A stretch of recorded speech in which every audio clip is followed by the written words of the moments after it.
नमस्कार, मैं हूं आपके साथ रोहित। चुनाव आयोग ने राष्ट्रपति चुनाव की तारीख का ऐलान काफी पहले कर दिया था, जिसके मुताबिक 18 जुलाई को राष्ट्रपति चुनाव होंगे और 21 जुलाई को देश को नए राष्ट्रपति मिल जाएंगे। 29 जून को नामांकन की आखिरी तारीख थी। उसके बाद से सारी प्रक्रिया पूरा करके उम्मीदवार देश के कोने कोने में अब जा रहे हैं और लोगों से वोट भी मांग रहे हैं। एनडीए उम्मीदवार झारखंड की राजधानी पहुंचकर झारखंड मुक्ति मोर्चा के नेता और मुख्यमंत्री हेमंत सोरेन से मुलाकात की और अपने पक्ष में वोट मांगा। तो वहीं इसी तरीके से यूपीए उम्मीदवार यशवंत सिन्हा तेलंगाना पहुंचे, जहां पर उनका जबरदस्त स्वागत हुआ और केसीआर ने वोट देने का भरोसा दिया।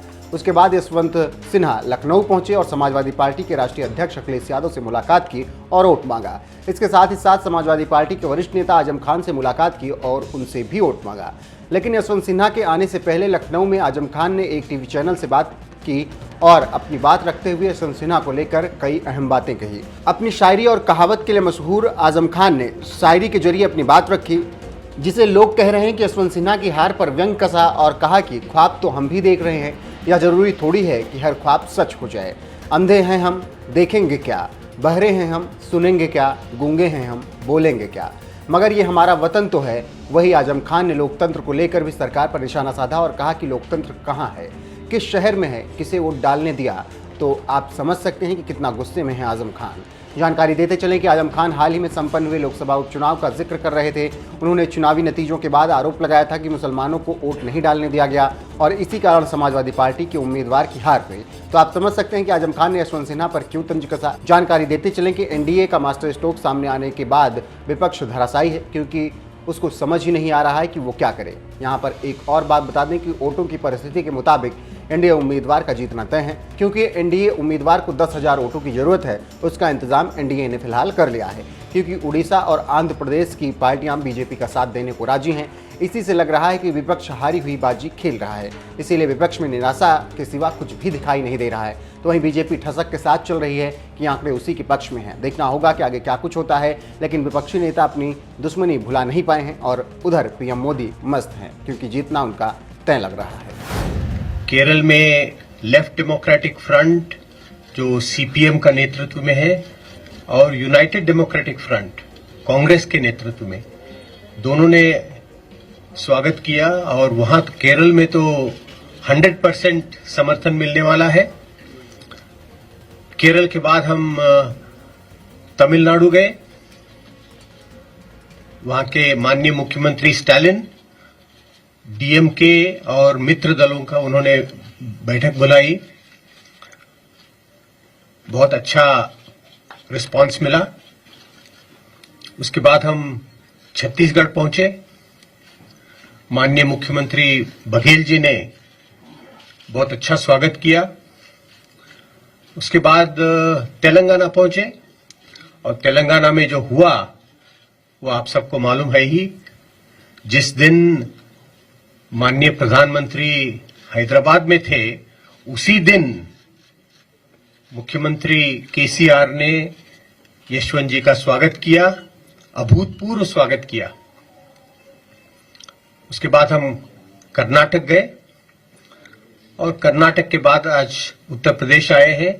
आज ही रात गुजरात जाएंगे, गुजरात के बाद कश्मीर जाएंगे और इस तरह हमारा दौरा चलता रहेगा। मैं जयंत चौधरी जी से अनुरोध करूंगा कि वे यशवंत जी का स्वागत करें। धन्यवाद। तहजीब के शहर और हमारे प्रदेश की राजधानी लखनऊ में मैं हम सबकी तरफ से आदरणीय यशवंत जी का स्वागत करता हूं।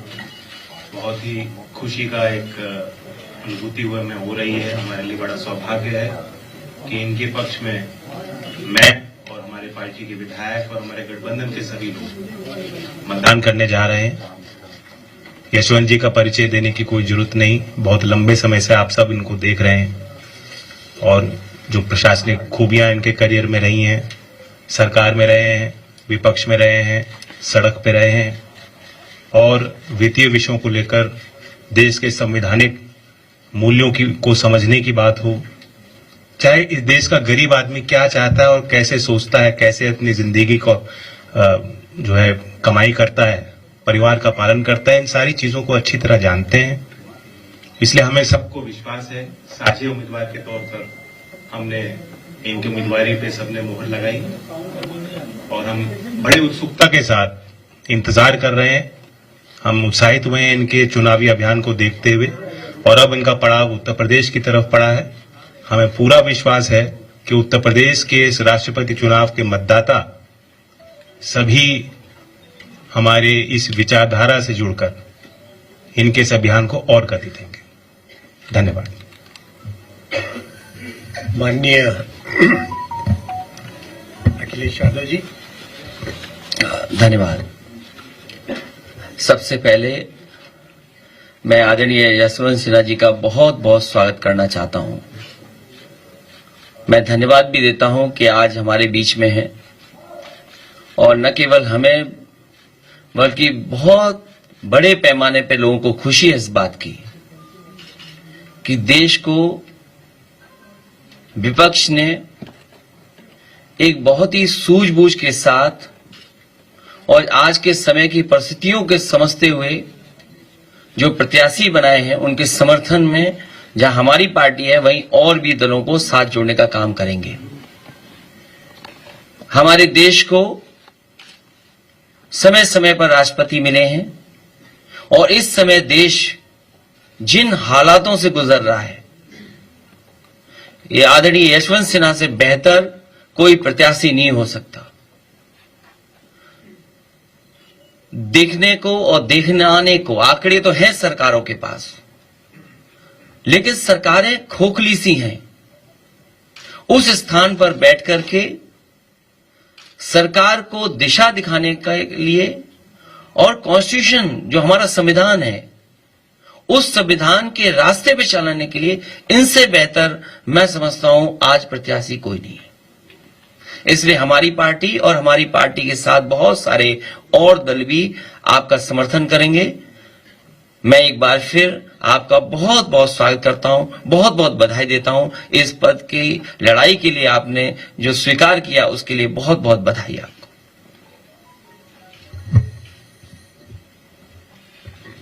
माननीय यशवंत जी।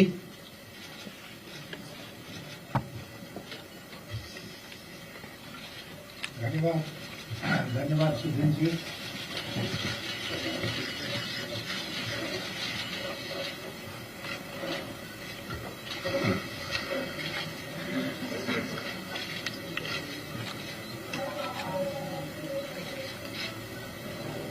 एक बार फिर आपके बीच में इस हॉल में आकर मुझे बहुत खुशी हो रही है।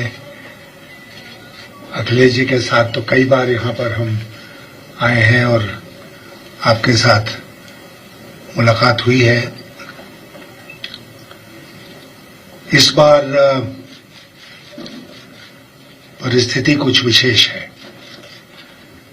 सबसे पहले तो मुझे बहुत खुशी हुई जब अखिलेश जी से हमने पूछा मुलायम सिंह जी के बारे में। उन्होंने कहा कि उनकी तबीयत ठीक है। मैं उनको ढेर सारी शुभकामनाएं देता हूं और ईश्वर से प्रार्थना करता हूं कि वो उनको स्वस्थ और दीर्घायु बनाए।